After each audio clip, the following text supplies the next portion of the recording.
Here's the truth. Many Christians are carrying a cross that God did not call them to carry. Yes, God has called you to pick up your cross. Yes, God has called you to live a life of selflessness and sacrifice, of obedience in response to His voice. But you have to remember that God also wants to give to you life and life more abundantly. God also wants to bless you. God also wants you to experience joy and peace and love and fellowship with Him and fellowship with each other.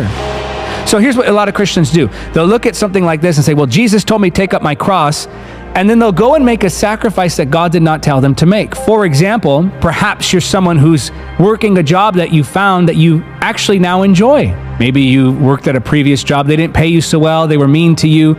You gave that up, you find the job, it's paying well, you like the people you're working with, the atmosphere is godly, and the enemy may, through religious thinking, try to get you to think that because you're now blessed with a good job, that you should feel guilty for being well paid. You should feel guilty for having it a little easier.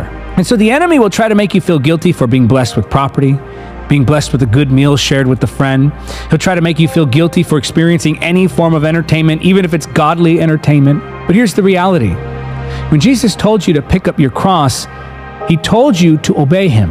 When Jesus told you to pick up your cross, He was talking about sacrificing your will for God's will.